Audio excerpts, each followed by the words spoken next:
UFC Fight Inc. is absolutely the greatest show that UFC has ever put out and is now on the Roku channel. If you haven't seen that or you don't know how to see it, make sure you look it up, find out how to watch it, because if you are a combat sports fan, MMA fan, UFC fan, whatever the case is, you do want to see this, and it has nothing to do with just the fighters. It has everything to do with the behind the scenes, how they make the fights, a different view of the UFC and what they do on a day-to-day basis, whether it's media relations, matchmaking, dealing with fighters. It really gives a great behind the scenes of what has happened. The first episode is centered around Jon Jones' return against Cyril Gane. It is great behind the scenes footage. We are inside Jon Jones' home watching him watch film. Then he goes through all of his posters signed by every single person on every single UFC event that he's fought for. It's a complete treasure trove. I just love how much of a fan, a fucking absolute fan, how obsessed he is with the sport. It shows how great of a fighter he absolutely is, because if you are that obsessed, if you are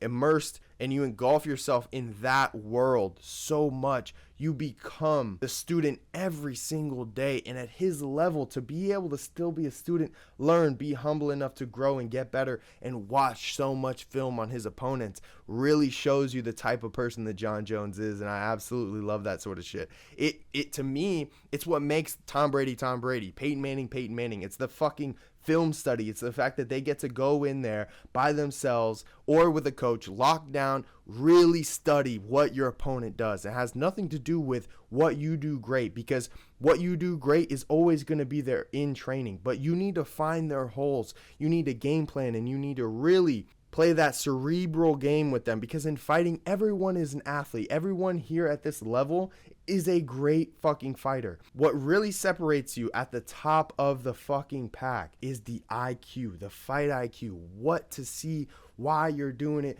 what you're doing at certain times, and why, and understanding it. There's always a why to something. It's not just do. Seeing that behind the scenes with Jon Jones is so beautiful. Clearly, Jon goes on to win the heavyweight championship, and then we get the little bit of behind the scenes, and it goes right into episode 2 with Sean O'Malley and his rise to the championship against Aljamain Sterling, the before the fight, and then how they got Aljamain Sterling to actually agree to the fight. And there was a lot of controversy online about Hunter Campbell, Dana White, even Aljamain Sterling came out and reacted to it, that they had got him in a room. Hunter, clear as day on the show, says, hey, Aljamain, if you don't want to fight, we don't have to make this fight. You don't want to fight, that's fine. Sean O'Malley in Boston is a great opportunity for you to take his fans. You're at your peak right now. You're doing very fucking well, and we want to get this train just consistently rolling.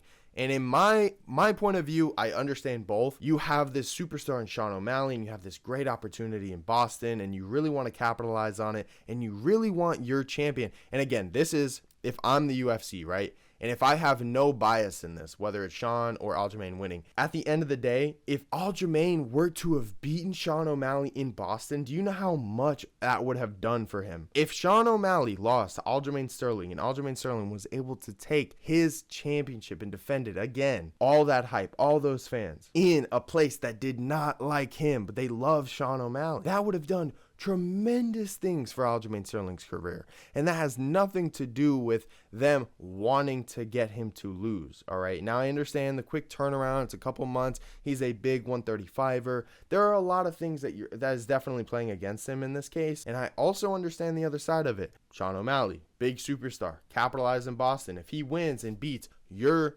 champion right now, Aljamain Sterling, who has been going through the ringer, who just got out of a crazy fight with Henry Cejudo, you're catching him at a right time. But at the same thing, it's that discussion whether prime, peak, or on the decline. You get what I mean? Like, where do you see Aljamain at that time? He just came off a crazy win against Henry Cejudo that a lot of people didn't have him winning in. To, is he in his peak? Is he in his prime right now? Is it too quick of a turnaround? Or that turnaround would have been good if he stayed in shape. I don't know. There's so many different question marks.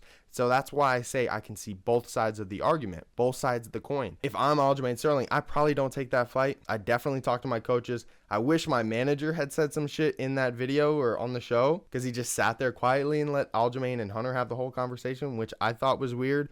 Why do you have a manager if he's just sitting there and taking 20% or whatever the case is and he doesn't do anything? I thought that was odd. Also, not giving any advice. Just very, very odd. Regardless, then Clearly, Sean O'Malley knocks him out. Move on. We get the behind the scenes. And then episode 3 goes right into Jon Jones and Stipe in November. Clearly, he has to pull out due to the pectoral tear. They show the injury, showed him a video. Hunter Campbell tells him his diagnosis, that he's going to be out 6 months to a year, and it's going to be a long recovery because he tore it straight from where the pec and the bicep meet. So it's a tough tear, and he does require surgery, so that's clearly why he was out for some time. And a lot of people want to give Jon Jones shit for no reason, is what it is. They wanted to try to make Islam versus Charles 2 at MSG, which is absolutely insane, and they couldn't get it done because Charles is still healing from the cut above his eye, which sidelined him from the first fight. That would have been a crazy turnaround to book that. And then we ended up getting Aspinall and Pavlovich,